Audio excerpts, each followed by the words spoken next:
తాకట్లో ఉన్న మీ బంగారాన్ని విడిపించి ఆ రోజు ఆన్లైన్ రేటుకి కొంటాం. Sharma gold company. నమస్తే, వెల్కమ్ టు సుమన్ టీవీ. నేను పద్మిని. ప్రస్తుతంతో పాటు ప్రముఖ ఆధ్యాత్మికవేత్త, వాస్తు జ్యోతిష పండితులు, లలిత ఉపాసకులు, వాస్తు జ్యోతిష శిక్షణ నిపుణులు బ్రహ్మశ్రీ నానాజీ పట్నాయక్ గారు మనతో పాటు ఉన్నారు. మాట్లాడదాం సార్. నమస్తే సార్. శ్రీమాత్రే నమః. సార్, మార్గశీర్ష మాసంలో చాలా అద్భుతమైనటువంటి రోజులు వస్తాయి. Yeah. మొన్ననే దత్త జయంతి పౌర్ణమి నాడు అయ్యింది. రేపు Mm. 12వ తారీఖు అవును. మళ్ళీ అదే దత్తాత్రేయుడికి సంబంధించినటువంటి అనఘాష్టమి వ్రతాన్ని కూడా చాలా విశేషంగా సంవత్సరానికి ఒక పర్యాయం చేయటం అనేది అవును. విదితమే. అయితే రేపు 12వ తారీఖు ఇంకా విశేషంగా శుక్రవారంతో కూడి వస్తోంది కాబట్టి ఈ అనఘాష్టమి వ్రతాన్ని చేసుకునేటటువంటి ఆ రోజుకున్నటువంటి ఇంపార్టెన్స్ ఏంటి, ఎట్లా స్వామివారి ఆరాధన చేసుకోవచ్చు అంటే, వ్రతం చేసేట అంత స్తోమత లేదు, లేకపోతే ఆ విధానం తెలియదు, రకరకాల కారణాల వల్ల మేము చేయలేకపోతున్నాం. కానీ Mm. స్వామి అనుగ్రహానికి ఇంకేం చేసి మేము పాత్రలు అవ్వచ్చు అని అంటే ఏం చెప్తారు సార్? ఒకటండి, సంవత్సరానికి ఒకసారనే కాదు, ప్రతి అష్టమికి చేసుకోవచ్చు. ఆ, అనగా కానీ అష్టమి ఈ వ్రతం. ఈ అష్టమికి ఎక్కువ ఎక్కువ విశేషంగా విశిష్టత ఉంటుంది, మీరు అన్నట్టుగా నిజమే. ఉమ్. అయితే ఒకటి, అనగాష్టమి వ్రతం చేసుకోవడానికి అర్హత అంటూ ప్రత్యేకంగా ఏం లేదు. సింగిల్ గా చేసుకోవచ్చు, భార్యాభర్తలు కలిసి చేసుకోవచ్చు, వితంతువులు చేసుకోవచ్చు. ఈ ఏజ్ వాళ్ళే చేయాలి, ఈ ఏజ్ వాళ్ళు చేయకూడదు అనేటువంటిది లేదు. Hmm. ఈ ప్రాంతం వాళ్ళే చేయాలి. Hmm. దీనికి మరలా కొంతమంది చూడండి, మాకు లేదండి, మాకు ఆనవాయితీ ఆనవాయితీ లేదు, లేదు. ఇలాంటివి ఏమీ ఉండవు. Hmm. ఆనవాయితీ సూతకంలో ఉన్నా ఉన్నవాళ్ళు సార్? సూతకం అంటే దట్ ఇస్ చేయకూడదు. నేను మీకు ఒక విషయం చెప్తా. ఉమ్. మనకంటే ఇప్పుడు సూతకాలు ఇవన్నీ వచ్చాయి, కానీ మీరు మహాభారత యుద్ధం చూడండి ఒకసారి. మహాభారత యుద్ధంలో మధ్యాహ్నం సమయంలో అభిమన్యుడు చనిపోతాడు. అవును. రాత్రికి శ్రీకృష్ణ పరమాత్మ అర్జునుడితో శివునికి పూజ చేపిస్తాడు. ఉమ్. మరి అలా అసలు- అయితే మరి శివుడికి అంటే ఏముంటుంది అసలు? మళ్ళీ అంటే ఆయనకి ఎలా ఉంటుంది? అంటే నేను అనేది ఏంటంటే, మనం ఎంతసేపు ఆ, సంవత్సరం పాటు కొంతమంది అయితే తెలియక 1 year దీపమే పూర్తిగా పెట్టాలా? అసలు దీపం పెట్టరు, గుడికి వెళ్ళరు. అరే 11 రోజు నువ్వు టెంపుల్కి వెళ్తున్నావు, నిద్రిస్తున్నావు అంటే దాని అర్థం ఏంటి? ఆ రోజు నుంచి ఎందుకు 11 రోజులు చెప్తారంటే, నీ ఆలోచనలన్నీ దాని మీదే ఉండాలి కాబట్టి Hmm. ఆ 11 రోజులు కంప్లీట్ పితృదేవత సంబంధించిన వాటి మీద ఉండాలని, అంతేగాని ఇక్కడ చేయకూడదని కాదు అక్కడ Right. అర్థం. అది Hmm. అయితే Hmm. అనగాష్టమి ఎవరైతే చేస్తారో మొట్టమొదటిగా వాళ్ళకి తొలగేటువంటిది ఏంటంటే, దారిద్ర్యం తొలగి గురుబలం అనేటువంటిది ఖచ్చితంగా పెరుగుతుంది. అందులో ఎటువంటి సందేహం లేదు. Ah. ఎవరైతే దత్తాత్రేయుల వారిని పట్టుకుంటారో వారికి అష్ట సిద్ధులు వస్తాయని చెప్తుంది శాస్త్రం. అయితే ఎంత ఉమ్. ఇవి ఏ రేంజ్ లో పట్టుకుంటాం? కానీ పట్టుకునే క్రమంలో బోల్డ్ అన్ని కష్టాలు వస్తున్నాయండి, మేము చాలా. తట్టుకోలేకపోతున్నాం, భయంగా ఉంది అని వాళ్ళకి ఏదైనా చెప్పండి సార్. ఇప్పుడు దత్తాత్రేయుడు అంటేనే బ్రహ్మ విష్ణు రుద్ర స్వరూపం కదండి. అవును సార్. అంటే సృష్టి స్థితి లయాలను నువ్వు కనెక్ట్ అవుతున్నావు. మరి నీకు మనం ఒక ఐఏఎస్ ఐపీఎస్ ఆఫీసర్ అవ్వాలంటేనే వాడు రకరకాల టెస్టులు పెడతాడు. అవును, పాస్ అవ్వాలి. భయం అంటే ఎలాగా? ఒక Goal చిన్న reach గురువు గారి అవ్వాలి. దగ్గర మనం ఏదైనా విద్య నేర్చుకోవాలంటే ఆయన బోల్డ్ అన్ని పరీక్షలు పెడతాడు. వెంటనే చెప్పడు, ఇది చూద్దాం ఎంత ఓపిక ఉంది, ఎంత ఇంట్రెస్ట్ ఉంది చూద్దాం. ఇప్పుడు నేను కూడా నా స్టూడెంట్స్కి వాళ్ళు ఎంతో అడగ వాళ్ళకి జిజ్ఞాస పెరిగేదాకా నేను చెప్పను. చెప్పరా? ఎందుకంటే వాళ్ళకి జిజ్ఞాస పెరిగినప్పుడు నేను చెప్పింది వాళ్ళ మైండ్లోకి వెళ్తుంది. ఉమ్. వాళ్ళకి జిజ్ఞాస లేనప్పుడు నేను చెప్తే ఏం లాభం? అవును, ఏదో అలవాకగా చెప్పారు, మీరేదో చెప్పారు, వాళ్ళు ఏదో వాల్యూ అన్నారు. తెలియదు, ఆ, దాని విలువలు తెలియనప్పుడు మనం చెప్పేం లాభం అని వాళ్ళకి బాగా. ఎందుకంటే మా సొంత పిల్లలకే నేను ఒకటే అంటాను, మీరు బాగా అడిగినప్పుడు నేను చెప్తా సబ్జెక్ట్ మీరు విపరీతమైన కోరిక రావాలి దాన్ని, అప్పుడు నేను మీకు పూర్తి సబ్జెక్ట్ చెప్తా అంటే చెప్పాను. ఇప్పుడు వాళ్ళు చెప్పలేదని కాదు, కానీ ఇంకా వాళ్ళకి ఇంకా కీ పాయింట్స్ కావాలంటే మీరు అడిగితేనే నేను చెప్తాను. అది సొంత పిల్లలైనా. ఎందుకంటేనండి అప్పుడే వాళ్ళు నేర్చుకొని ఈ చేసేటువంటి వాళ్ళకంటే వాళ్ళు ఇచ్చే సర్వీసెస్ పర్ఫెక్ట్గా ఉంటాయి కదా. అవును సార్, అట్లా ఖచ్చితంగా. అది. ఉమ్. అయితే అట్లాగే గురువుని పట్టుకోవడం కూడా అంత ఆషామాషి అంత విషయం కాదు. విషయం కాదు అది. ఇంకోటి ఏంటంటే, ఇక్కడ పర్టికులర్గా జన్మజాతకంలో ఎవరికైతే గురుబలం ఉండదో, గురువు పాపగ్రహాలతో సంబంధం కలిగి, లేదా గురువు ఆ లగ్నానికి పాపి అయి నీచ స్థానంలో ఉండేటువంటి వారందరికీ కూడా ఈ అనగాష్టమి వ్రతం కనుక చేసినట్లయితే ఖచ్చితంగా బాగుంటుంది. దీనికి 2 కలశాలు పెడతారు, కిందని పద్మం వేస్తారు, 2 కలశాలు పెడతారు. అనగాదేవి దత్తాత్రేయుడిగా భావిస్తారు. దీన్ని కొంతమంది దీక్షలా తీసుకుని 40 రోజులు చేసేటువంటి ప్రక్రియ ఉంటుంది. కొంతమంది ఏమో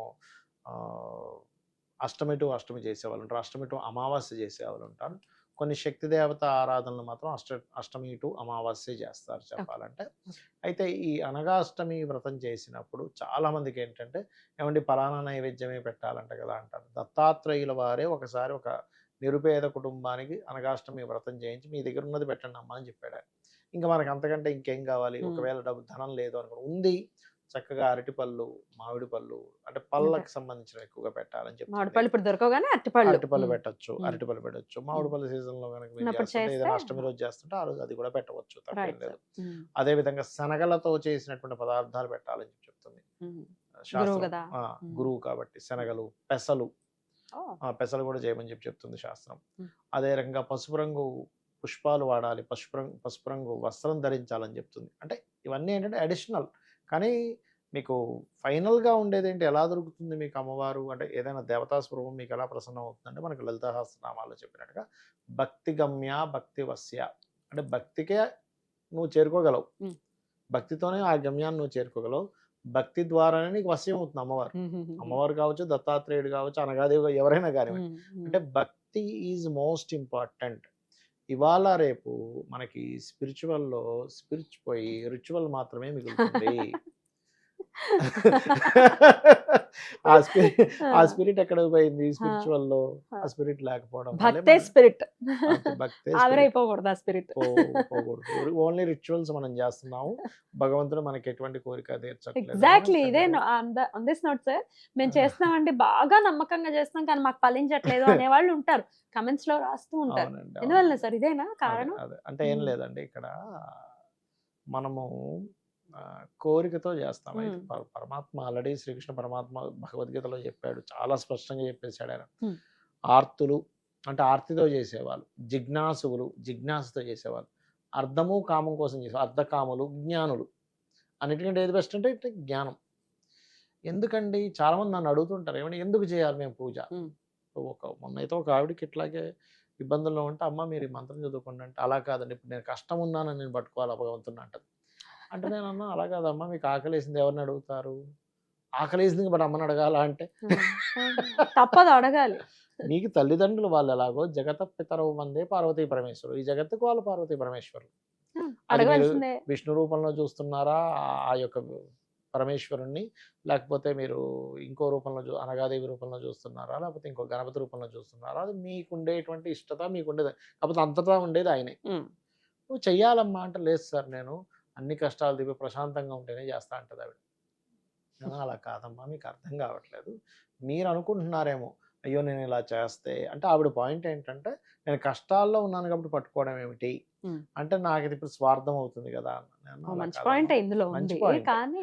పాయింటే, కానీ అంతటా ఇచ్చేది ఎవరు? మొత్తం విశ్వానికి శక్తిని ఇచ్చేది, అన్ని క్లియర్ చేసేది ఎవరు? ఆ పరమాత్మ.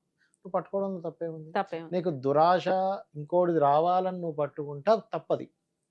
అమ్మో వాడు కారు కొనేసుకుని వాడు కారు ఇదైపోవాలి, నేను కారు కొనుక్కోవాలనుకుంటే అది దురాశ, దుఃఖానికి చేటవుతుంది. కానీ నువ్వు ఉన్న కష్టం నుంచి బయటపడాలి అని అనుకున్నప్పుడు, నీకు జ్వరం వచ్చింది తల్లికి తండ్రికి చెప్పుకోవా, నీకు ఆకలేసింది తల్లికి తండ్రికి చెప్పుకోవా, నీకు దాహం వేసింది, చిన్న పిల్లవాడు ఏడుస్తున్నాడు, ఇదేమిట్రా వీడు ఇంత స్వార్థంగా ఏడుస్తున్నాడు అంటే ఎలా?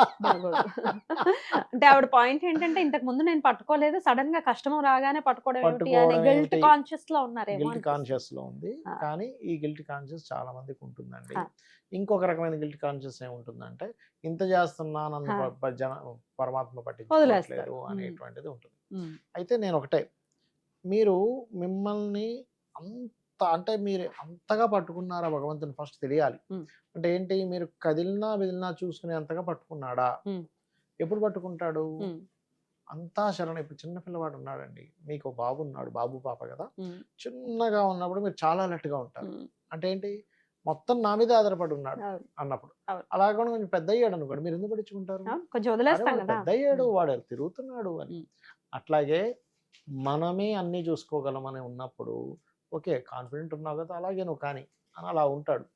లేదు స్వామి నేను నిన్నే నమ్ముకొని ఉన్నాను, నేను నా పని చేస్తూ అందులో నిన్నే చూసుకుంటున్నాను, ఎవ్రీ సెకండ్ ఎవరైతే చూసుకుంటారో ఆ యొక్క జీవుణ్ణి పట్టుకునే ఉంటాడు. బ్యూటిఫుల్ సార్, చాలా అద్భుతంగా తెలియజేశారు. రైట్ సార్, అయితే ఇది చేసుకుంటూ కూడా గురువు అనుగ్రహాన్ని అంటే వ్రతాన్ని చేసుకోనియండి, చేసుకోకపో వాళ్ళ పరిస్థితులను బట్టి, ఒకవేళ చేసుకోలేకపోతే ఏదైనా నామంతో ఆయనకి దగ్గర అయ్యేది ఏదైనా చెప్తారా? ఇప్పుడు ఒకటేనండి, కేవలం ఓం దత్తాత్రేయాయ నమః అని కూడా అనుకోవచ్చు, తప్పేం కాదు. కానీ ఇక్కడ నేను అనేది ఏంటంటే, ఒక పిల్లవాడు ఉన్నాడు మీ ఇంట్లో, ఏమంటే ఇవన్నీ కాదండి, నేను ఒక వాటర్తో మనం కొనసాగించలేము అంటే కొనసాగించవచ్చు, కానీ ఎంతసేపు కొనసాగిస్తావు? అవును, నీరసం వస్తుందిగా. వస్తుందిగా. కాకపోతే నువ్వు ఎంత చేస్తున్నావు? నామంతో నాకు నామమే చేసుకోవడం కుదురుతుంది ఇంట్లో అంతసేపు టైం లేదు, నామంతో తరించవచ్చు. కానీ నీకు సమయం ఉండి కూడా కేవలం నామం ఎందుకు? నామంతో తరించే కూడా ఉంటాయి, కానీ నామస్మరణ ఫలితం వస్తుంది దానివల్ల. రైట్. ఇక్కడ ఏంటంటే మనం ఒక మంత్రం తీసుకున్నాము, ఒక గంట సేపు కూర్చొని చేసినప్పుడు జప ఫలితం వస్తుంది, అన్ని పనులు చేసుకుంటూ ఉంటే స్మరణ ఫలితం వస్తుంది. Right. దేని ఫలితం దానికి ఉంటుందని అర్థం అవును, చేసుకోవాలి. క్రతువు ఫలితం క్రతువుకే ఉంటుంది. క్రతువుకు ఉంటుంది. హోమం చేసాం అనుకోండి, దాని ఫలితం దాంట్లో ఎగ్జాక్ట్లీ ఎగ్జాక్ట్లీ. సార్ బ్యూటిఫుల్ గా ఎక్స్ప్లెయిన్ చేశారు సార్. ఖచ్చితంగా వచ్చేటటువంటి ఈ మహిమాన్వితమైనటువంటి రోజుని మన వాళ్ళు వినియోగించుకోవాలని మనస్ఫూర్తిగా మనవి చేస్తూ కృతజ్ఞతలు సార్. నమస్తే. శ్రీమాత్రే నమః.